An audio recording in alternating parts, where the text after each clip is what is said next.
اعوذ باللہ من الشیطان الرجیم بسم اللہ الرحمن الرحیم سبحان اللہ والحمد للہ ولا الہ الا اللہ واللہ اکبر ولا حول ولا قوة الا باللہ العلی العظیم اللہم صلی علی سیدنا محمد وعلی آل سیدنا محمد وبارک وسلم وصلی علی جمیع الانبیاء والمرسلین۔ السلام علیکم ورحمۃ اللہ وبرکاتہ۔ ریگولر درس شروع کرنے سے پہلے کل کا جو درس تھا اس کے متعلق کچھ چھوٹے چھوٹے سوالات ہیں، ان کا جواب دے دوں پھر، لیکن وہ جواب مختصر ہی دیں گے، تفصیل سے نہیں دیں گے تاکہ آج کا درس جو ہے وہ مکمل ہو سکے۔ پہلی بات تو یہ تھی کہ جو پلاٹ ہے وہ جب لیا جاتا ہے جس کی پیمنٹ 4 سال 5 سال میں کرنی ہو تو اس کی ویلیو بڑھ جاتی ہے، تو کیا وہ بھی سود میں ہے؟ وہ سود میں نہیں ہے۔ وہ اس لیے سود میں نہیں ہے کہ آپ نے ایک چیز کا سودا کیا ہے، کموڈٹی سامنے ہے، لینڈ جو ہے، اور اس کی پرائس ان کے ساتھ آپ کی فکس ہو گئی ہے اور وہ قسطوں میں آپ نے پرائس دینی ہے، ٹھیک ہے۔ اب اس کی ویلیو جو ہے وہ کل کو وہ ویلیو اس کی کچھ بھی ہو جائے تو وہ جو ڈیل پہلے ہوئی ہے وہ پوری ہوگی، اس کے بعد کوئی بات ہوگی، تو اس میں جو اضافہ ہوگا وہ منافع ہے، وہ سود نہیں ہے، ٹھیک ہے، کیونکہ وہ چیز آپ کو آپ کے پوزیشن میں جس دن آئے گی وہ اس دن آئے گی جس دن آپ کی پیمنٹ پوری ہو جائے گی، ٹھیک ہے، اور اس کی اس نے پرائس پہلے فکس کی ہوئی ہے۔ ویسے تو اس کے اوپر وہ آتا ہے کہ غائب کی چیز جو ہے وہ اس کا نہیں ہو سکتا، لیکن وہ چونکہ لینڈ موجود ہوتی ہے، ٹھیک ہے، تو وہ چیز غائب نہیں ہے۔ یہ ایسے ہی ہے جیسے آپ کو ٹی وی یا وہ انسٹالمنٹس پہ لے لیں کہ وہ چیز آلریڈی موجود ہے، تو اسی طرح وہ پلاٹ موجود ہوتا ہے۔ اگر وہ پلاٹ بھی موجود نہ ہو تو پھر یہ ڈیل جو ہے یہ نن وائڈ ہے شریعت کی نظر میں، ٹھیک ہو گئی بات۔ دوسری بات یہ تھی کہ وہ سونا اگر آپ آج ایڈوانس دے دیں کہ جی 3 مہینے بعد دیں گے، تو یہ نل اینڈ وائڈ ہے غائب کی بے کے، کیونکہ غائب کی بے جو ہے منع ہے۔ غائب کی چیز کی فروخت جو ہے وہ ایسی چیز جو ایگزسٹ نہیں کر رہی جب آپ کی ڈیل ہو رہی ہو، تو اس ٹائم اس کی ڈیل کرنا جو ہے وہ منع ہے، وہ نہیں کر سکتے آپ۔ ہاں یہ ہو سکتا ہے کہ آپ ایک چیز کی ڈاؤن پیمنٹ کرتے ہیں لیکن اس کے پاس کیپیسٹی ہے کہ وہ اپنے جو ٹائم اس نے دیا ہے کہ جی آپ کو یہ جو کموڈٹی یہ آپ کو فلانی تاریخ پہ ملے گی، ٹھیک ہے، اس کے پاس اگر کیپیسٹی ہے اس کو پورا کرنے کی پھر یہ ڈیل جائز ہے، لیکن جب اس نے پھر اس کی پرائس فکس کر دی، ٹھیک ہے، تو پھر اس پرائس پہ اس کو ٹائم رہنا پڑے گا، ٹھیک ہو گئی بات۔ سونے میں اگر آپ سونے کو لیں نا، سونے اور چاندی کو، کیونکہ یہ دھات ہے نا، تو دھات کے اندر تو منع ہے بالکل کہ آپ غائب کا سودا نہیں کر سکتے۔ یہ ڈاؤن پیمنٹ کے ساتھ چیز وہ آ سکتی ہے جو سونے اور چاندی کے علاوہ ہو، سمجھے؟ نہیں سمجھے؟ جن چیزوں کی فروخت ان کے وجود سے پہلے منع ہے وہ منع ہے، بات ختم ہو گئی، ٹھیک ہے، جیسے سونا چاندی، کہ جس طرح ہم نے کل وہ فصلوں کے اندر پڑھا، ٹھیک ہے، پھلوں کے اندر پڑھا، وہ منع ہے۔ لیکن ایسا ہے جیسے کوئی انڈسٹریل کنسرن ہے، جو مینوفیکچرر ہے کوئی، کہ اس کی کیپیسٹی ہے، کیونکہ اس کے پاس مشینری ہر چیز اویلیبل ہے، تو وہ اگر آپ اس کو ایڈوانس پیمنٹ کر دیں اور ایڈوانس پیمنٹ کرنے کے بعد وہ کہے جی آپ کو میں 15 دن کے بعد اس چیز کی ڈیلیوری دوں گا، تو یہ ڈیل جائز ہے، اس کا کوئی مسئلہ نہیں ہے۔ لیکن وہ جو دھات والے معاملے ہیں نا، کیونکہ اس میں چیزوں کی فلکچویشن، پرائس کی فلکچویشن بہت زیادہ ہے، تو اس کے اندر جو ہے وہ غائب کی جو ڈیل ہے اس کے منع ہونے کے اصول کے اوپر آپ سونے پہ ایڈوانس پیمنٹ کر کے اس کی ڈیلیوری 3 مہینے بعد نہیں لے سکتے، ٹھیک ہو گئی بات۔ پھر اگلی بات ہوئی تھی قرض والی، کہ وہ آپ کو قرض دیتا ہے، وہ کہتا ہے جی $1000 لے لو، ٹھیک ہے، تو یاد رکھیں وہ جو پھر کل جو بات ہوئی تھی $1000 لے لیں اور مجھے $1000 واپس کر دینا۔ اب جس دن $1000 لیے تھے اس نے اس کو چینج کروایا تو اس کو ملے فرض کریں 2 لاکھ روپیہ، اور جس دن اس نے واپس کیا اس دن جو ہے وہ اس کو $1000 خریدنے کے لیے 2.25 لاکھ روپے دینا پڑا. ٹھیک ہے, تو شریعت کے معاملہ یہ ہے کہ جتنا آپ قرض لیں اتنا ہی واپس کریں. ٹھیک ہے, پہلا اصول اس کا یہ ہے. دوسری بات یہ ہے کہ قرض میں وہ اماؤنٹ کاؤنٹ ہوتی ہے جس نے آپ کی ضرورت پوری کی ہے, جو آپ نے فزیکلی استعمال کی ہے. تو فزیکلی استعمال تو آپ نے 2 لاکھ روپیہ کیا, وہی ہوا نا. ٹھیک ہے, تو اب جب آپ اس کو 2.25 لاکھ روپیہ دے کے $1000 آپ خرید کے اس کو بھیجیں گے تو ایکچولی آپ نے 2 لاکھ کے بدلے میں 2.25 لاکھ پے کیا, تو وہ 25,000 جو ہے وہ سود کاؤنٹ ہو جائے گا, کیونکہ شریعت یہ کہتی ہے کہ 2 لاکھ لیا تو 2 لاکھ ہی واپس ہوگا. سود کے اوپر کوئی بھی ایگری ہو تو وہ آرام ہی رہتا. نو یہ اس پہ فتوے دیے ہوئے ہیں لوگوں نے کہ جی یہ جائز ہے, کہ جی اگر وہ کہے جی ٹھیک ہے دونوں مان لے تو, but we don't agree with that, کیونکہ اس کے اندر ایلیمنٹ رہتا ہے. کیونکہ اس کی جو دوسری سائڈ ہے وہ یہ ہے کہ جب وہ $1000 کو ان کیش اگر کرائے گا تو اس کو 2.25 لاکھ ملیں گے نا, تو اس کو تو اپنے 2 لاکھ پہ 25,000 روپیہ جو ہے وہ فائدہ ہو گیا. ٹھیک ہے, سو یہی تو سود ہے. اس نے کوئی اور کام تو کیا نہیں تھا, اس نے تو قرض دیا تھا نا. تو قرض کے بدلے میں 2 لاکھ کے قرض کے بدلے میں اس نے 2,25,000 روپیہ کما لیا, تو 25,000 سود ہو گیا. یہی ہوا نا, اس کی $1000 کی ورتھ 25,000 بڑھ گئی. اب کلیئر ہوگی بات. اگر یہ قرض نہ ہوتا تو پھر ٹھیک تھا, پھر تو کوئی مسئلہ نہیں ہے. لیکن جس طرح ابھی ہائپر انفلیشن ہے اور ڈالر کی پیرٹی بہت زیادہ افیکٹ ہو رہی ہے, اس میں پھر بندے کے لیے جو قرض دے رہا ہے, میں نے کل بھی اس بات کا جواب دیا تھا کہ وہ نبی کریم صلی اللہ علیہ وسلم کی سنت مبارکہ ہے کہ آپ اپنی خوشی سے, اپنی رضا سے اس کے اوپر کچھ اضافہ کر کے دے دیتے تھے, لیکن وہ مانگ نہیں سکتا. ٹھیک ہے, نہ یہ سوچ کے لے سکتا ہے کہ جی ٹھیک ہے میں مجبور ہوں, مجھے دینا ہی دینا. نہیں, اگر آپ کی کیپیسٹی ہے اور آپ اس کو کمپنسیٹ کرنا چاہتے ہیں at your own will without any pressure duress in everything, آپ اس کو you can always pay it. ٹھیک ہے, without having the sense of paying the interest on your debt. ٹھیک ہو گئی بات, کلیئر ہو گئی یہ چیزیں. چوتھی بات یہ اس میں جو اگلی جو بات آئی وہ یہ آئی کہ فارن ایکسچینج, یہ جو کرنسی ایکسچینج کا کام ہے, کرنسی ایکسچینج میں گو کہ ہوتی تو وہ کرنسی ہے, لیکن وہ اس کی جنس اس طرح ڈفرینٹ ہو جاتی ہے کہ مختلف ممالک کی کرنسی ہے. ایک کرنسی دوسری کرنسی کو خرید رہی ہے. ٹھیک ہے, آپ ڈالر کے بدلے ڈالر نہیں دے رہے, بلکہ آپ ڈالر کے بدلے روپی دے رہے ہیں. ٹھیک ہے, یا روپی کے بدلے میں آپ پاؤنڈ دے رہے ہیں. تو یہ ایک کموڈٹی سے دوسری کموڈٹی میں جانا ہے. تو اس لیے فارن کرنسی ایکسچینج کا بزنس جو ہے اس میں جو آپ کو منافع ہوتا ہے وہ سود نہیں ہے, وہ منافع ہی ہے. ٹھیک ہوگی بات. ہم جنس کا معاملہ ہے نا, تو ہم جنس تب بنے گا جب ڈالر کے بدلے میں ڈالر دیا جائے, پاؤنڈ کے بدلے میں پاؤنڈ دیا جائے, تو اس میں ہم جنس آ جائے گا. ٹھیک ہے, اگلی بات جو تھی اس کے اندر وہ کیا تھی, اسکپ کر گیا میں مائنڈ سے. ڈالر میں بھی اس میں ہوتا ہے کہ وائٹ نوٹ ہے وہ سستا ہے, دوسرا جو نوٹ ہے نا وہ مہنگا ہے.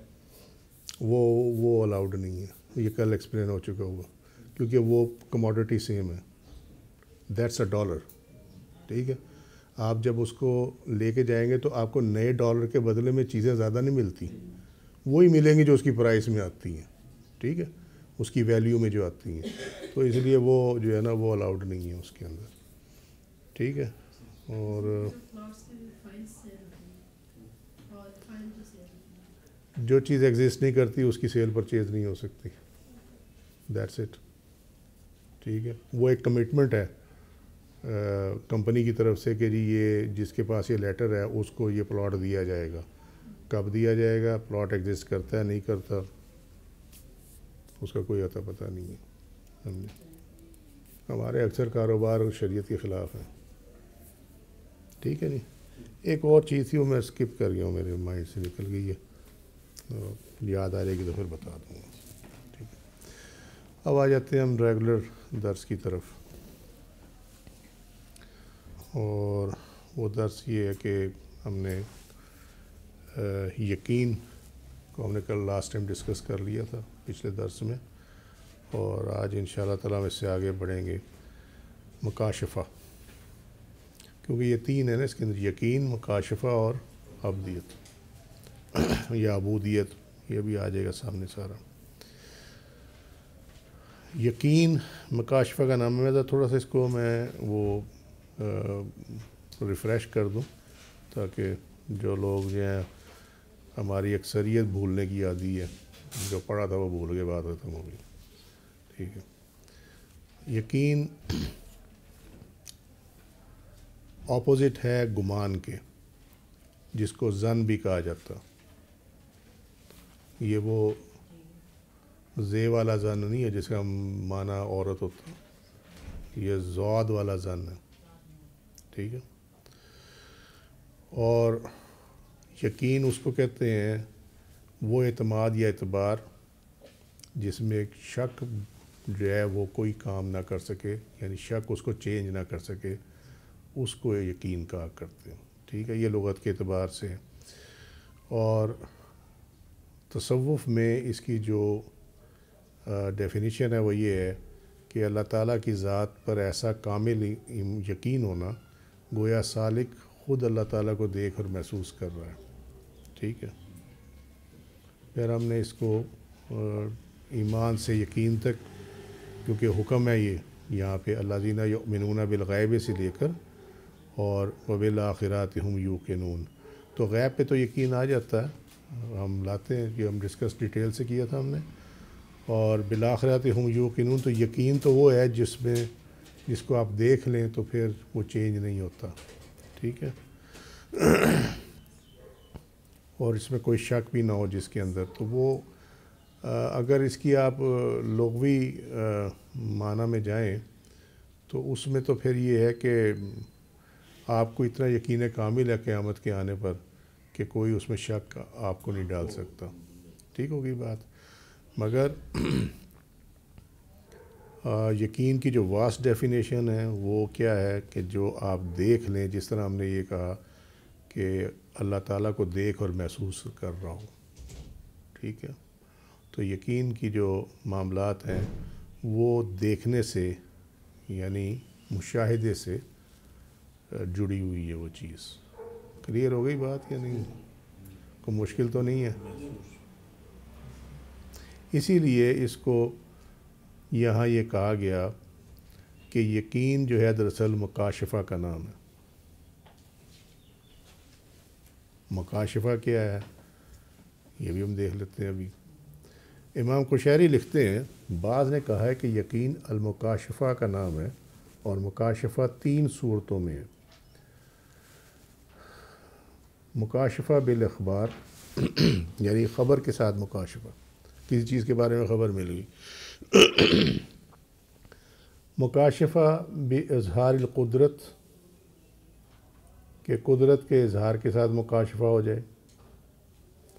اور مکاشفہ بحقائق الایمان، کہ حقائق ایمان کے ساتھ مکاشفہ ہو جائے۔ مکاشفہ ہے کیا؟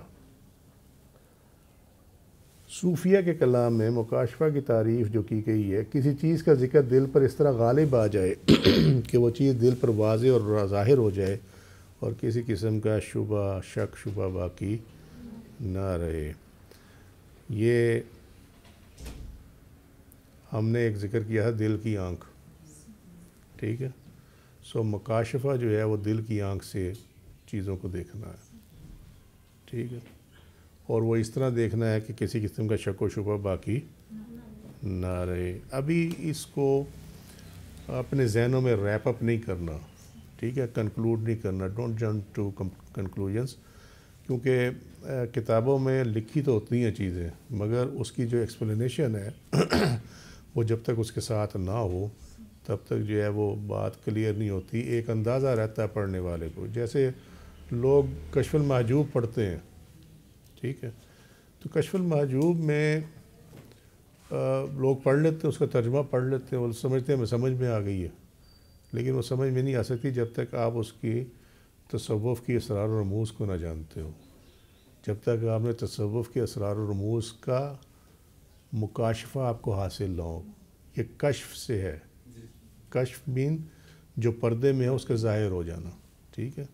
کشف المحجوب means veiling, unveiling the veiled, unveiling veil کرتے ہیں پردے کو, نقاب کو. کشف انویلنگ, محجوب وچ از ویلڈ, حجاب, محجوب حجاب سے ہے, ٹھیک ہے, حجب سے ہے, جو چھپ گیا, جو ڈھانپ دیا گیا ہو. سو یہ کسی چیز کا ذکر دل پر اس طرح غالب آ جائے کہ وہ چیز دل پر واضح اور ظاہر ہو جائے. آپ اس کے معاملے میں اتنا مستغرق ہو گئے, یعنی اتنا غرق ہو گئے ہیں اس کے اندر. ہمارے یہاں غرق منفی معنوں میں استعمال ہوتا, تو آپ کسی چیز میں اتنا ڈوب جاتے ہیں کہ وہ چیز جو ہے اس کا وجود آپ کے دل کی آنکھ پہ ظاہر ہو جاتا. ٹھیک ہے. اچھا, میں تمہیں ایک مثال دیتا ہوں. وہ مثال اس پہ 100% فٹ تو نہیں آتی, لیکن وہ تمہیں یہ ضرور سمجھا دے گی کہ یہ چیزیں نظر کیسے آتی ہیں, دل کی آنکھ سے نظر. یہ کلیئر ہو جائے گا تمہیں انشاءاللہ تعالی. ٹھیک ہے.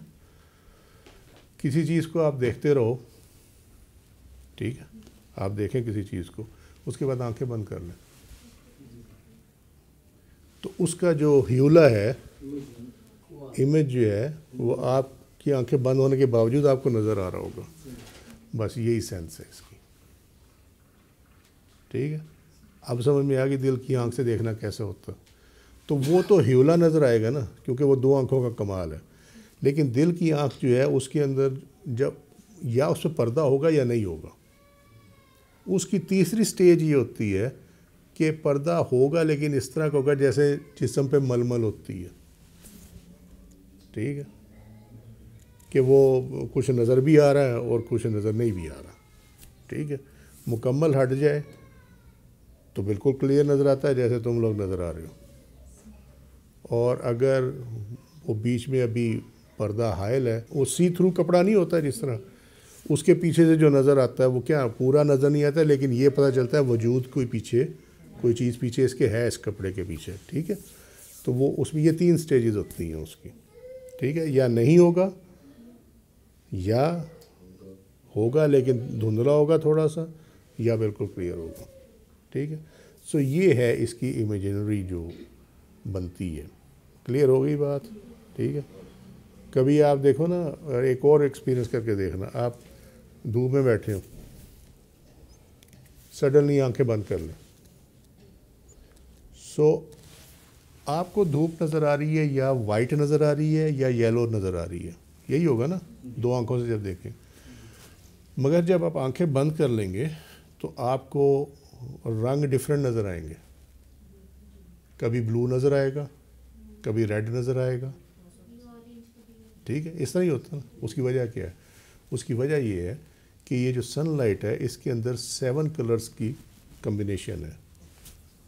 جو کبھی وہ قوس قزح دیکھی ہے, وہ رینبو ہوتی اسی وجہ سے ہے کہ جب وہ اوپر کا جو سفیر ہوتا ہے نا, اوپر کا جو ایٹماسفیرک سفیر ہمارے اوپر ہے, جب اس کے اندر ٹیمپریچر کا اس طرح فرق آ جائے اور اس کے تھرو جب سن لائٹ گزرتی ہے تو وہ پھر اپنے کلر اس کے یہاں ہو جاتے ہیں. میں نے سمپل سے ورڈز میں بیان کرنے کی کوشش کی ہے تاکہ عام آدمی کو بندہ سمجھ میں آ جائے اس چیز کی, کہ جب اس صورت میں اس سفیر, یعنی وہ جو ایک فیز ہے, جو ایک خانہ بن گیا ہے آسمان میں, اس سے جب لائٹ گزرے گی تو پھر وہ کیا کرے گی, وہ اپنے اندر جو اس کے 7 رنگ ہیں نا اس کو ظاہر کر دیتی ہے وہ چیز. آپ ایسے سمجھیں جیسے فلٹر لگ گیا, اس کے تھرو لائٹ گزر رہی ہے, تو اس نے یہ کیا کہ وہ جس طرح پرزم نہیں ہوتا, تو وہ 7 رنگ علیحدہ نظر آنے شروع ہو گئے. ٹھیک ہے.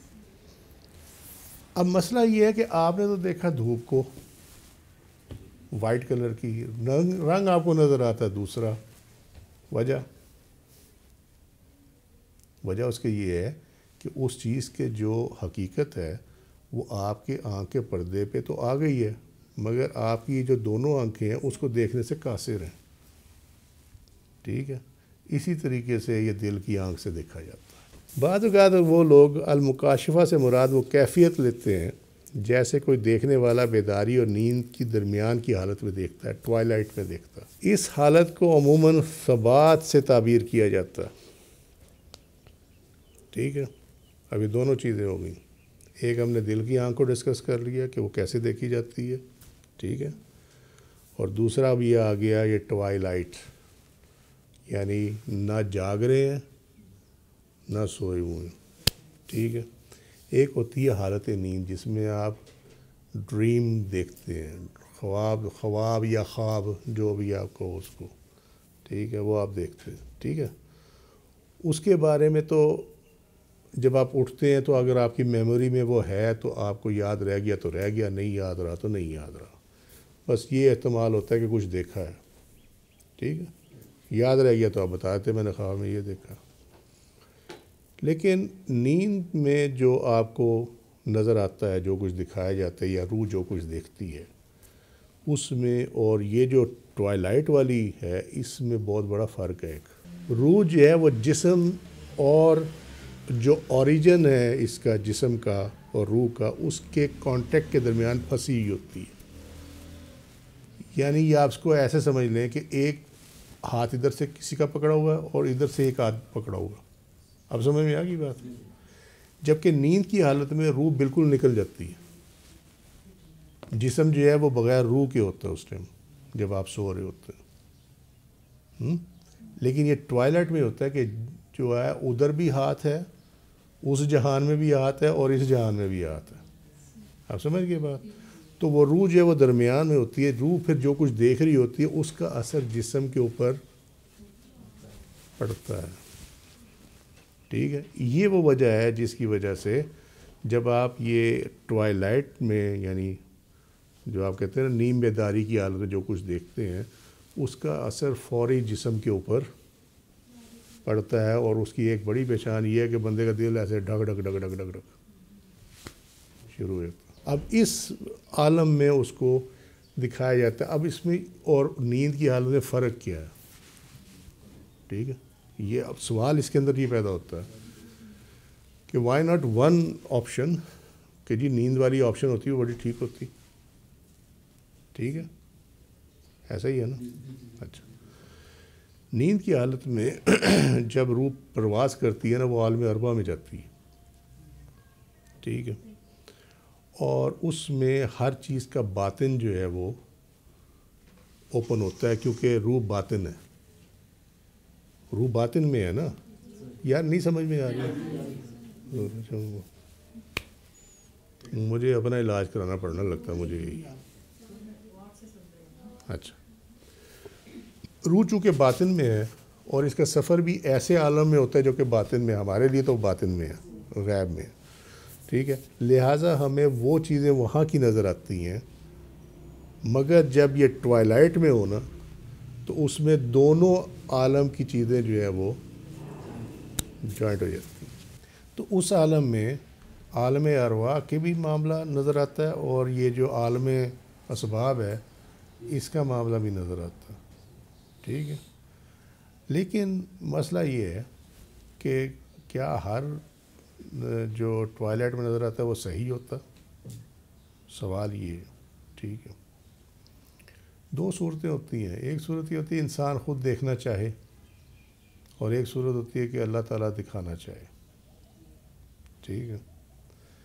دکھانا چاہے اللہ، یہ تو چاہیے اس کے لیے اللہ کا قرب، کیونکہ اللہ کی اس میں رضا ہے کہ میں اپنے بندے کو اس چیز سے آگاہ کر دوں، ٹھیک ہے، اس کے لیے تو قرب چاہیے۔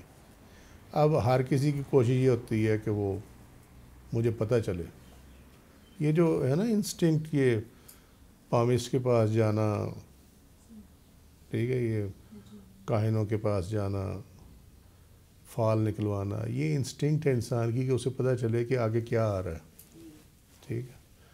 تو اسی چکر میں بعض لوگ کہتے ہیں کہ ذرا مجھے پتہ چلے ہو کیا رہا ہے، یہ اپنی مرضی سے، تو جو مرضی والا ہے نا وہاں پہ غلطی کے چانسز بہت زیادہ ہوتے ہیں، سمجھ میں آئی بات؟ اس کا اعتبار نہیں کیا جا سکتا۔ کیوں اعتبار نہیں کیا جا سکتا؟ اب اس کی وجہ بھی ہے، اس کی وجہ یہ ہے کہ ہر انسان کے اوپر اس کی حوث کا غلبہ ہوتا ہے، انسان وہ دیکھنا چاہتا ہے جو وہ دیکھنا چاہتا ہے، ٹھیک ہے نا، انسان کو وہ چاہیے جو وہ چاہتا ہے۔ اسی لیے کئی سال پہلے درس میں ایک دفعہ بتایا تھا کہ بعض لوگ یہ کہتے ہیں کہ جی ہماری صاحب مزار سے بات ہوئی ہے، تو اس میں میرا سوال یہ ہوتا ہے کہ تمہیں وہی جواب کیوں سنائی دیتا ہے جو تم چاہتے ہو؟ سمجھے؟ اس میں وہ تمہیں کیوں نہیں نظر آتا کہ صاحب مزار تم پہ خفا ہوئے ہیں کہ تم نے یہ حرکت کیا کی ہے؟ ٹھیک ہے، تمہیں ہر دفعہ صاحب مزار جو ہیں وہ ایسے کیوں لگتے کہ جیسے ہاں وہ کہتے ہیں ہاں واؤ جی بسم اللہ ہیں؟ سمجھے؟ اور تیسری بات یہ ہے کہ کوئی ایسا ابھی تک نہیں آیا کہ جو پردہ اللہ نے ڈالا ہوا وہ اس پردے کو خود سے اٹھا دے جب تک اللہ نہ اٹھائے۔ اگلا سوال یہ پیدا ہوتا ہے کہ جناب وہ اس کے لیے ہم وہ پڑھتے ہیں نا، وہ کوئی اسم پڑھیں گے، کوئی آیت پڑھیں گے، ٹھیک ہے، ایسے ہی ہے نا، وہ جی ہم تسبیح کر کے بات کرتے ہیں، اچھا ہی تسبیح کر کے بات کرتے ہیں۔ تسبیح کرنے میں پہلی تو بات یہ ہے کہ اس کا اثر ہوگا آپ کے تقوی کے مطابق، ٹھیک ہے، ٹھیک ہو گئی بات؟ اچھا، ایک امپورٹنٹ چیز یاد رکھنا ہے اس کے اندر بہت ضروری ہے، اور یہ ہم پہلے بھی ڈسکس کر چکے ہیں لیکن اس میں وہ چونکہ ذکر آئے گا تو ریپیٹ کر دیتا ہوں اس کو۔ جہاں خواہش آ جائے نا وہاں بڑا بھاری پردہ ڈل جاتا، ٹھیک ہے۔ جب آپ یہ خواہش کریں نا کہ میری صاحب مزار سے بات ہو تو اتنا بڑا پردہ ڈلے گا نا کہ تم یاد رکھو گے، سمجھے؟ اور اس پردے کا کمال کیا ہوتا ہے؟ اس پردے کا کمال یہ ہوتا ہے کہ اس کو زوم یہ ہوتا ہے کہ میری بات ہوئی ہے، کوئی نہیں اٹھا سکتا۔ میں تمہیں بالکل کلیئر بتا رہا ہوں، جب تک اللہ کی رضا اس کے اندر شامل نہ ہو، اور ہر وہ شخص جس کا نفس نہیں نہ مرا ہوا، ٹھیک ہے، اس کے لیے پردہ نہیں اٹھتا، بات ختم۔ یہ سب گمان ہے، اس گمان کو یقین میں کنورٹ کر لیتے ہیں، ٹھیک ہے، اور ساتھ ایک لگا ہوا وہ وہ یار لگا ہوا ایک ساتھ، ٹھیک ہے، وہ پتہ کرتا ہے کیا ہے؟ وہ کرتا یہ ہے کہ وہ فوراً عرض کرتا ہے کہ اس کا یہ چیز ایسے ہو جائے، اس کو چھٹی ملی ہوئی ہے، وہ چیز ایسے ہو جاتی ہے۔ ان کا جو ہے وہ گمان ہے وہ یقین میں کنورٹ ہو جاتا ہے کہ دیکھا میں نے وہ بات ہوئی تھی تو ایسے ہی ہوا نا جی، وہ ایسے نہیں ہوتا، وہ سفارش کسی اور کی تھی، سمجھے؟ تو پھر اب یہ بتاؤ وہ جو ہو جاتا ہے تمہارے کہنے پہ اس کے بعد نقصان کیوں ہوتا؟ نقصان ہوتا ہے وہ اس لیے کہ وہ اپنے من کی چیز تھی۔ یہ یقین اور ظن کے اندر یہ ایک ایسا فیکٹر ہے کہ جس کو جج کرنا بہت مشکل کام ہے، ٹھیک ہے یا نہیں؟ اللہ تعالیٰ کا فرمان کیا ہے؟ وَهُوَ مَعَكُمْ أَيْنَمَا كُنْتُمْ، کہ میں وہی ہوں جہاں تم ہو، ٹھیک ہے، اللہ کا فرمان ہے نا، اس میں تو کوئی چینج ہو نہیں سکتی ہے یا نہیں؟ نہیں ہو سکتی نا، تو وہ تو ہے، نظر آتا۔ آپ لاکھ پڑھائیے کر لو نظر نہیں آئے گا جب تک وہ نہیں چاہے گا۔ کون نہیں چاہے گا؟ اللہ سبحانہ وتعالیٰ نہیں چاہے گا جب تک، ٹھیک ہے۔ یہ کیسے ہو سکتا ہے کہ جو پردہ برزخ کے نام پہ اللہ نے کریٹ کیا زندہ لوگوں میں، اور ان کو جن کو کہ دفنا دیا جاتا ہے ظاہری حیات کے زائل ہونے کے بعد، ان کے درمیان وہ پردہ کسی بندے کے کہنے سے اٹھ جائے، یہ نہیں ہوتا،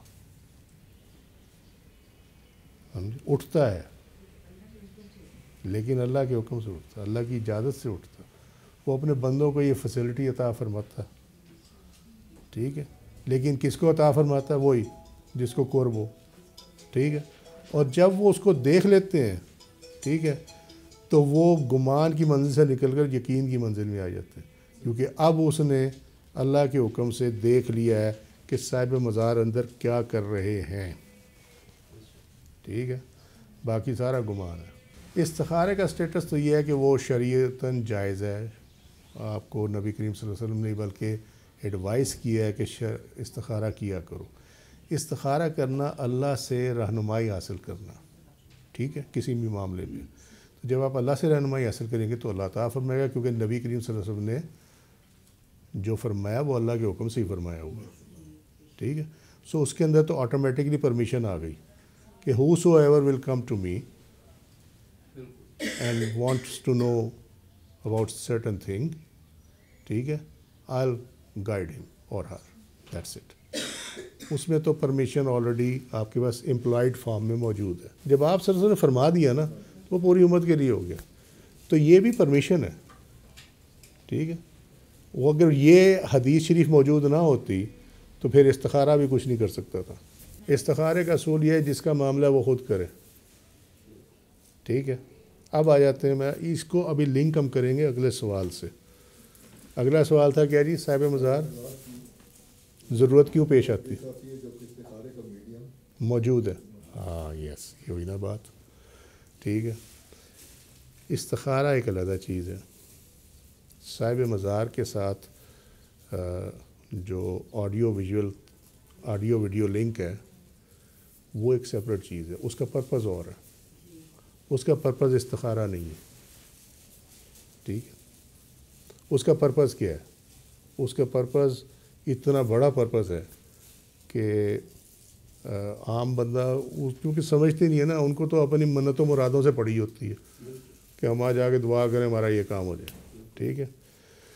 سو when it comes to the serious players in the field of spiritualism, contact with Sahib Mazar is something which has to be in your armory. یہ ایک مسٹ ویپن ہے جو کہ آپ کی آرمری میں ہونا چاہیے. بیکاز جب آپ اللہ کی راہ پہ چلتے ہیں you are up against two formidable enemies. One is Satan, شیطان, اور سیکنڈ یور سیلف, ٹھیک ہے, نفس. اور شیطان کی آپ اس کو بیوٹی کہہ لیں ان اے نیگیٹو سینس, وہ یہ ہے کہ وہ اپنی اصل روپ میں کبھی نہیں آتا. It comes to you as you. یہ آپ کی صورت میں یہ آپ کے پاس آتا, ٹھیک ہے. سو اس میں پھر آرمری چاہیے ہوتی ہے. when you are up against an enemy you have to have the weapons in your armory. یہی ہوتا نا, اصول یہی ہے. اب صاحب مزار سے آڈیو ویڈیو لنک کے جو یوزز ہیں اس میں کیا آتا ہے.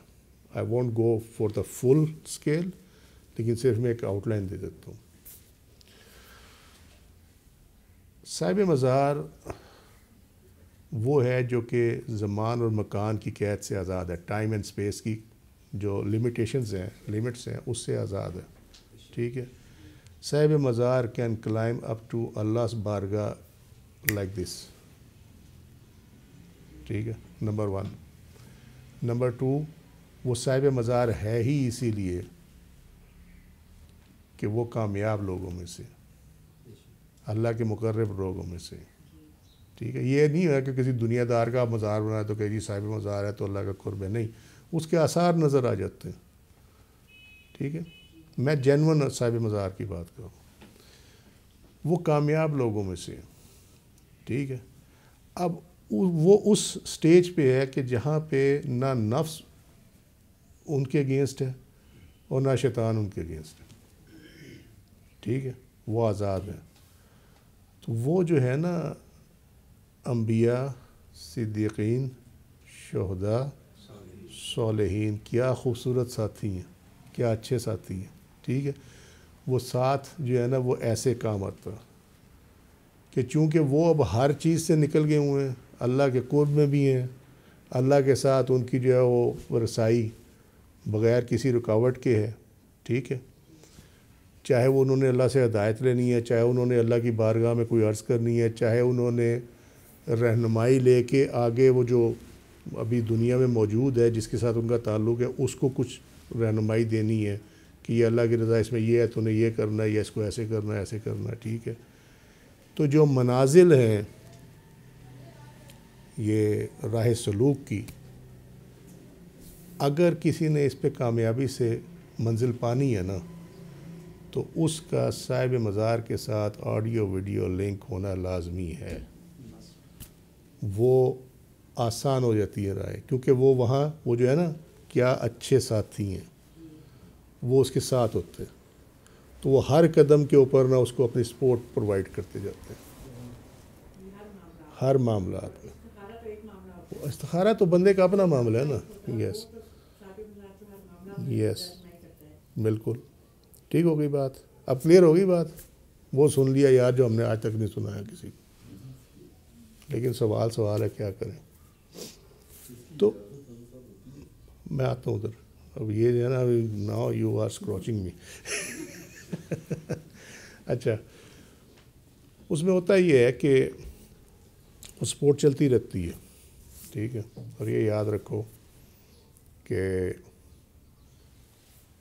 اس لیول پہ جو ریکمنڈیشن ہے نا وہ بڑی چیزوں کو آسان کر دیتی ہے، ٹھیک ہے۔ وہ کہتے ہیں کہ ہم بیک پہ ہیں، ہمارا جو کھاتا ہے اس میں اس کے لیے یہ آسانی دے دیں۔ یہ میں تمہیں اس کی مثال دے رہا ہوں، مطلب یہ ایز اٹ از ہوتا نہیں ہے، لیکن میں تاکہ تمہیں سمجھ میں آ جائے کہ جی ہماری وجہ سے جو ہے اس کے لیے یہ ہم نے اس کو اپنی یہ چیز اس کو عطا کر دی، چلو بات ختم ہو، ٹھیک ہے۔ تو وہ منزل اس کی جو ہے نا وہ آسان ہوتی، یا جس طرح گریس مارکس نہیں ہوتے، ان کی وجہ سے گریس مارکس مل جاتے، چلو ٹھیک ہے۔ اب معاملہ وہی ہے کہ کیا اس کی اجازت، اس کی کیسے اجازت ہوگی، یہ ہوئی نا بات۔ یہ جو تم شجرہ طریقت دیکھتے ہو، یہ کیا ہے؟ معاذ اللہ استغفر اللہ، کھیل مذاق بن گیا شجرہ طریقت۔ جو جمایا دنیا دار جو ہے نا اس کا نام شجرہ طریقت میں پڑا ہوا۔ شجرہ طریقت کی اصل یہ ہے کہ جس کا نام شجرہ طریقت میں ہو، ایک تو اس کے پاس خلافت ہوتی ہے، اور وہ خلافت وہ والی نہیں ہوتی میں نے کہہ دیا تو میرا خلیفہ ہے، ٹھیک ہے، یا میں نے اس کو کہہ دیا یہ یونس میرا خلیفہ ہے، یہ نہیں ہوتا۔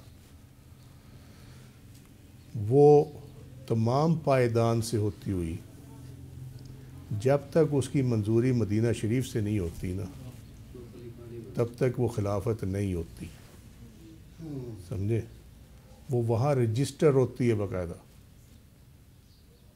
جب وہ رجسٹر ہو جاتی تو کسی وجہ سے ہوتی ہے نا۔ شیخ یہیں تو کام آتا، شیخ اپنا آپ لگا کے خلیفہ کے لیے راہ ہموار کر دیتا، یہاں شیخ کو گالیاں پڑتی، سمجھے؟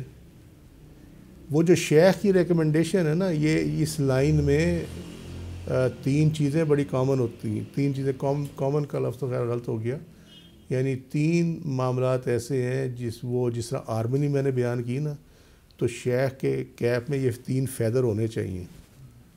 تین فیدر کیا ہیں؟ قلم، تلوار، کتاب۔ کیا پوچھتے ہو یار تم لوگ؟ اس قلم سے جب وہ یہ سائن کر دینا کہ یس اس بچے کو جو ہے وہ یہ عطا کر دیا جائے، تو وہ اس قلم کا لکھا ہوا نیا نا موڑا نہیں جاتا، یہ ہے وہ قلم،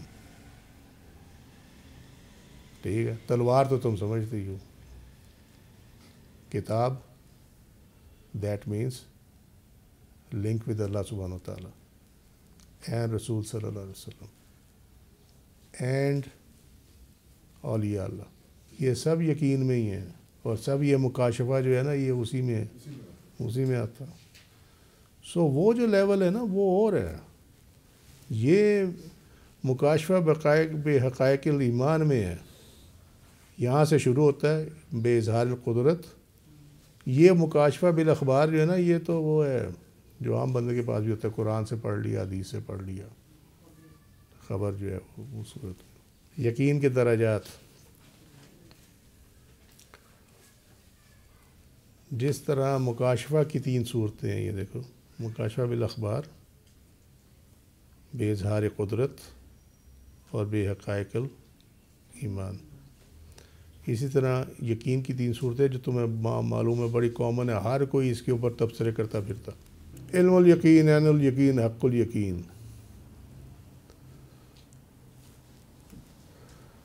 علم الیقین سورہ التکاثر 102 نمبر سورہ کا ہے، 5ویں آیت ہے. کلا لو تعلمون علم الیقین. اور عین الیقین بھی سورہ التکاثر کی آیت نمبر 7 میں ہی ہے. ثم لترونها عین الیقین. ٹھیک ہے. اور سورہ الواقعہ 56واں سورہ 95 نمبر آیت، ان ھذا لہو الحق الیقین. بے شک یہی یقینی طور پر حق الیقین ہے. اب ذرا اس میں دیکھنے والی بات یہ، انّا بھی آیا ہوا، اس میں حق بھی آیا ہوا، اور اس میں یقین بھی آیا ہوا. وائے؟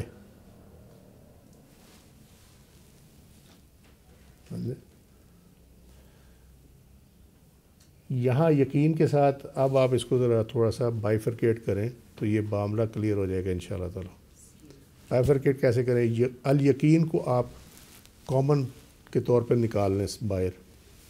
پیچھے ورڈ کیا رہ جائے گا؟ علم، عین اور حق. ٹھیک ہے. اس کو اگر سمجھنا ہے تو اس طرح سمجھو گے تو سمجھ میں آ جائے گا، ادروائز یہ نہیں سمجھ میں آنے والا. اس کی ہر کسی نے اپنی ڈیریویشن دی ہوئی ہے. 3 لفظ ہیں، علم، عین، حق. ٹھیک ہے. یقین کو چھوڑ دیں آپ فی الحال، اس کو سائڈ پہ کر دیں. اب علم جو ہے وہ 2 طرح سے ہو سکتا. ٹھیک ہے. علم غلبی ہو سکتا، منفی علم بھی ہو سکتا ہے، مثبت علم بھی ہو سکتا ہے، یہ بھی ہو سکتا ہے. ٹھیک ہے. اچھا، ہم کر لیتے ہیں کہ چونکہ یہ قرآن کی آیت میں تو پازیٹیو علم کا ہی آئے گا نا، تو ہم اس کو پازیٹیو علم میں رکھ لیتے ہیں. اب یہ علم جو ہے یہ 2 طرح سے ہو سکتا ہے، ظاہر سے بھی ہو سکتا ہے اور باطن سے بھی ہو سکتا ہے. ٹھیک ہے. جب تک تو رہے نا معاملہ ظاہر کے اندر، جب تک رہے معاملہ ظاہر کے اندر تو یہ رہتا ہے علم الیقین. ٹھیک ہے. اب سمجھ میں آ گئی بات؟ جب تک معاملہ رہے ظاہر میں تو یہ سٹیج ہے علم الیقین کی، اور یہ مکاشفہ میں یہ سٹیج ہے بالاخبار کی. ٹھیک ہے. اچھا، ابھی ہم بیچ میں سے عین کو سکپ کریں گے وقتی طور پر سمجھنے، کیونکہ اس سے پھر زیادہ بہتر کلیئر ہو جائے گا. کیونکہ ہم نے اب ظاہر کو دیکھ لیا نا کہ ظاہر علم میں ہے. علم جو ہے وہ ظاہر، جب تک ظاہر میں ہے تو وہ علم ہے، بات ختم ہو گئی. ٹھیک ہے. اب ہم جاتے ہیں، ہم نے کہا باطن، یا علم ظاہر سے حاصل ہوگا یا باطن سے حاصل ہوگا. جب باطن میں اتر جائیں گے نا تو وہ آ جائے گا حق میں. جس طرح تم نے دھوپ کے جو رنگ ہیں وہ دونوں آنکھوں سے نہیں دیکھے، لیکن آنکھ بند کر کے دیکھے. ٹھیک ہے. تب تمہیں پتہ چلا کہ دھوپ کے اندر ہے کیا. وہ باطن میں جس طرح ہم نے دھوپ کے رنگ دیکھے نا، ٹھیک ہے، اب جب وہ قوس قزح ہمیں نظر آئے گی تو ہمیں سمجھ میں آ جائے گا جو ہم نے باطن میں دیکھا تھا یار وہ یہ ہے. ٹھیک ہے. وہ ہوگا عین الیقین. ٹھیک ہے. جو کہ ان بٹوین ہو، جیسے ہم نے ٹوائلائٹ کا ذکر کیا. کلیئر ہو گئی بات؟ کہ آپ اسے آنکھ سے بھی دیکھ رہے ہیں اور آپ اسے جو ہے وہ اس آنکھ کو باطن کی فیڈ بھی مل رہی ہے.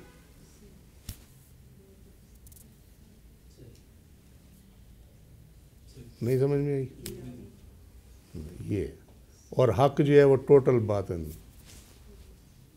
ٹھیک ہے. وہ آپ کو باطن میں سے اس کی حقیقت معلوم ہوگی، آپ کے سامنے وہ چیز کھڑی ہے. ٹھیک ہے. جب آپ کو حق معلوم ہو گیا باطن میں سے، آپ اس کو ایسے مثال سے سمجھ لیں کہ ایک بندے کے بارے میں، اس کی حقیقت کے بارے میں آپ کو اللہ نے مطلع کر دیا. ٹھیک ہے. وہ بندہ سامنے کھڑا. اب آپ کو اس کے بارے میں علم الیقین نہیں ہے، اس کے عین کا آپ کو سمجھ میں آ گیا اس حق کی بنیاد پر. ہاں یس. ٹھیک ہے. اسی لیے یہاں پہ یہ آنکھ سے دیکھ لو گے. ٹھیک ہے.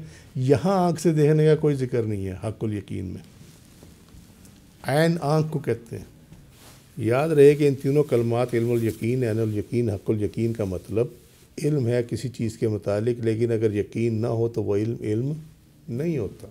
ٹھیک ہے، ادھر ہی آئیں گے تم دیکھ لینا. یہ جو اللہ کی رحمت سے کروائی ہے یہ میں نے اپنے پاس سے کرائی ہے، فی البدی کروائی ہے. ایک جو تمہیں بتایا ابھی یہ کسی بک میں نہیں لکھا ہوا، سمجھے؟ سو اسے سنبھال لینا. یقین کے بعد غیب چیز کا علم ایسے ہو جاتا ہے جیسے حاضر کا، کیونکہ قیامت کے دن جب مومنین حق کے تعالیٰ کا دیدار کریں گے تو وہ دیدار اس علم کے مطابق ہوگا جو ان کو دنیا میں حاصل تھا. اگر دیدار ان کے علم کے مطابق نہ ہوا تو پھر یا تو ان کا علم صحیح نہ تھا یا دیدار صحیح نہ تھا. یہ دونوں صورتیں توحید کے خلاف ہیں. جس کا علم دنیا میں صحیح ہے اس کا دیدار قیامت کو بھی صحیح ہوگا. سمجھے؟ جس نے اللہ کو یہاں صحیح دیکھا نا وہ آخر میں بھی صحیح دیکھے گا. ٹھیک ہے، اور جس نے یہاں اس کو صحیح نہ دیکھا نا وہ آخرت میں بھی نہیں دیکھ سکے گا اس کو. بس علم الیقین اور عین الیقین ہو جائے گا اور حق الیقین ان کے علم الیقین کے مطابق ہوگا. آنکھ سے دیکھنا ہے نا، ظاہر اور آنکھ سے دیکھنا وہ تو ہو جائے گا، لیکن حق الیقین ان کے علم الیقین کے مطابق ہوگا. لیکن جو حقیقت معلوم ہوگی وہ اس بنیاد کی بھی ہوگی جو آپ کو ظاہراً حاصل تھی. ٹھیک ہے، یا اس کو اب آپ سمجھنے کے لیے اس پہ آ جائیں کہ آپ کو جب معلوم ہے کہ اللہ موجود ہے، اللہ ہے، اللہ احد ہے، آپ کو معلوم ہو گیا نا قرآن سے. ٹھیک ہے نا، تو یہ آپ کا علم یقین ہے، آپ نے اس پہ بڑا یقین کر لیا کہ یار یہ قرآن میں ہے، بات ختم ہو گئی، کوئی نہیں. اب یہ کنیکٹ کرے گا جا کے جب وہ آخرت میں اللہ کا دیدار ہوگا، تو اگر تو وہ رہا علم کی حد تک ہی، ٹھیک ہے، تو پھر اس کے مطابق دیدار ہے. اسے آپ یاد دیکھ لیں کہ میں ایک بندے کو، یہ بچہ بیٹھا سامنے، میں اس کو دیکھ رہا ہوں. ٹھیک ہے، اب دو باتیں ہیں، یا تو میں یہ کہوں کہ یہ بچہ دیکھ سکتا ہے، یہ بچہ بول سکتا ہے، یہ بچہ زندہ ہے. ایک تو یہ بات ہوگی. دوسری بات یہ ہے کہ یا پھر میں یہ کہوں کہ جو دیکھ رہا ہے یہ اللہ کی دی ہوئی صفت ہے، یہ اللہ کا کمال ہے کہ یہ دیکھ رہا ہے. ٹھیک ہے، یہ اللہ کا کرنا ہے کہ یہ بول رہا ہے، اور یہ اللہ کی دی ہوئی زندگی ہے جو یہ زندہ ہے. دونوں میں کتنا فرق ہے؟ پہلی میں آپ نے اس کو بچے کی ذات کے ساتھ صفت کو ملا دیا. ٹھیک ہے، اور جو دوسرا کیس ہے اس میں آپ نے اللہ کی توحید کو قائم رکھتے ہوئے اللہ کی صفت کا مشاہدہ کیا کہ زندگی کیا چیز ہے. علم ہے نا، ٹھیک ہے، لیکن جب تک ہم اس کو پہچانتے نہیں ہیں تو ہمیں اللہ کی وہ جو آپ کہہ لیں کہ اس کی جو قدرت ہے، اس کی جو سبحانیت ہے، اس کا اندازہ نہیں ہو سکتا. اور جب اللہ تعالیٰ علم کو اس سٹیج پہ لے کے جائے گا کہ جہاں ہم اس کے عین کو سمجھ لیں، تو یہ عین الیقین. بس جن لوگوں کا دعویٰ ہے کہ عین الیقین رؤیت حق کے متعلق پورا علم ہے، وہ غلطی پر ہے، کیونکہ رؤیت حصول علم کا ایک ذریعہ ہے. رؤیت جو ہے، رؤیت، جن لوگوں کا دعویٰ ہے کہ عین الیقین رؤیت حق کے متعلق پورا علم ہے، یعنی اللہ کی رؤیت، اللہ کو دیکھنا، حق کو دیکھنے سے متعلق پورا علم ہے، عین الیقین کو جو کہتے ہیں وہ غلطی پر ہے. کیوں؟ وہ کہتے ہیں کہ رؤیت جو ہے وہ حصول علم کا ایک ذریعہ ہے، جیسے سننا ایک ذریعہ ہے آواز کا. ٹھیک ہے، لیکن سننے سے پورا علم حاصل نہیں ہوتا. ٹھیک ہے، میں نے تمہیں ریورس آرڈر میں کروایا جان بوجھ کے کہ عین، پھر عین کہاں پہ آتا ہے. ٹھیک ہے، اب جب تک حق نہ معلوم ہو تب تک عین مکمل نہیں ہوتا. یہ وہی بات ہے کہ صرف دیکھنے سے جو ہے نا وہ پورا علم حاصل نہیں ہوتا. وہ جب تک حق الیقین پیچھے نہیں ہوگا نا تب تک نہیں ہوگا. بس ان حضرات کی مراد علم الیقین سے دنیا میں اللہ تعالیٰ کو جاننا، اور عین الیقین سے مراد نزا کے وقت کا علم ہے، اور حق الیقین سے بہشت میں مشاہدہ حق مراد ہے. دنیا کو اللہ میں جاننا یہ تو آسان ہے، ہم نے دیکھ لیا، قرآن حدیث سے ہمیں پتہ لگ گیا. نزا کے وقت کا علم ہے عین الیقین. ٹھیک ہے، اس ٹائم جو ایکٹیویٹی ہو رہی ہوتی ہے وہ جو شخص مرنے والا ہوتا ہے نا اس کو نظر آ رہی ہوتی ہے. عام بندوں کو جو اس کے پاس بھی بیٹھے ان کو نظر نہیں آ رہی ہوتی. ٹھیک ہے، تو اس ٹائم اس کو یہ اپنی آنکھوں سے وہ دیکھ لیتا ہے کہ ہاں فرشتے بھی ہیں جو آئے ہیں. ٹھیک ہے، اور میں زندگی وہ جو کہا گیا تھا کہ لوٹ کر ادھر اسی کی طرف جانا ہے، وہ بھی حق ہو گیا، نظر آ گیا کہ اب جانے کی تیاری ہو گئی ہے، ٹھیک ہے. اس میں اس کو یہ بھی نظر آیا تھا کہ یہ جو وجود ہے یہ یہیں کا ہے، اصل تو میری روح نے واپس چلے جانا ہے، ٹھیک ہے. تو وہ تمام چیزیں اپنی نظروں سے، اور بھی جو بھی چیزیں ہیں وہ اپنی نظروں سے وہ دیکھ لیتا ہے. اور حق الیقین سے مراد مشاہدہ حق ہے بہشت میں، وہ جو آخر میں ہوگا. کچھ لوگ اپنے رب کو دیکھ رہے ہوں گے، وہ والی آیت ہے، سورہ القیامہ والی آیت، ٹھیک ہے. اس لحاظ سے علم الیقین علماء کا مقام ہے. اس لحاظ سے علم الیقین علماء کا مقام ہے، اس لیے کہ شریعت کے احکام پر یہ حضرات ثابت قدم ہوتے ہیں. عین الیقین عارفین کا مقام ہے، ٹھیک، حسب استطاعت، یعنی جو اس کی کیپیسٹی ہے، جو ان کے تقوی کا عالم ہے، ٹھیک ہے، اس کے مطابق جو اسٹینڈرڈ ہے اس پہ آ جائے گا. اور حق الیقین فنا گاہ دوستاں ہے، جو ہر چیز سے روح گردانی کر لیتے ہیں، جو اپنا آپ چھوڑ دیتے ہیں، ٹھیک ہے. فنا گاہ دوستاں، فنا فی اللہ اور بقا باللہ. میں تمہیں بتایا نا حق الیقین وہ باطن والا معاملہ، وہ نہیں، وہ قرب کے بغیر نہیں حاصل ہوتا کبھی بھی. چنانچہ علم الیقین مجاہدہ سے حاصل ہوتا ہے، کوشش سے، جوہد سے. مجاہدہ جو ہے، جو وہ ورڈ پڑھا نا، جد و جہد، جہد، ٹھیک ہے، یہ وہی ہے، کوشش کرنا. عین الیقین محبت سے، جب آپ اللہ کے محبت میں اور وہ راہ عشق آپ اختیار کر لیں. اور حق الیقین مشاہدہ سے، کہ جب محبت اس عالم پہ پہنچ جائے کہ جہاں پہ محبوب کے علاوہ کچھ نہ نظر آئے، تو پھر وہاں پہ جو مشاہدہ ہوتا ہے وہ حق الیقین میں ہوتا ہے. پہلا درجہ یعنی علم الیقین والا عوام کا ہے، ٹھیک ہے. دوسرا خواص کا ہے، کون سا؟ عین الیقین. اور تیسرا خاص الخاص کا ہے، حق الیقین، ٹھیک ہے. اسی طریقے سے جو مکاشفہ ہے بالاخبار، وہ پہلا درجہ عوام کا ہے. مکاشفہ بے اظہار القدرت، وہ خواص کا ہے. اور مکاشفہ بے حقائق الایمان، وہ خاص الخاص کا ہے. یہ اس میں یہ لیا گیا کشف المحجوب سے، کشف الحجاب العاشر فی بیان منطقہم و حدود الفاظہم و حقائق معانیہم، فصل و من ذالک علم الیقین و عین الیقین و فرق بینہما، ٹھیک ہے. یہ کشف المحجوب سے لیا گیا، یہ وہاں سے. آج کے لیے اتنا ہی. وما علینا الا البلاغ واللہ ورسولہ اعلم بالصواب. سبحانک اللہم وبحمدک، اشہد ان لا الہ الا انت، استغفرک واتوب الیک. عملت سوءا وظلمت نفسی فاغفر لی فانہ لا یغفر الذنوب الا انت. سبحان ربک رب العزۃ عما یصفون وسلام علی المرسلین والحمد للہ رب العالمین. السلام علیکم ورحمۃ اللہ وبرکاتہ.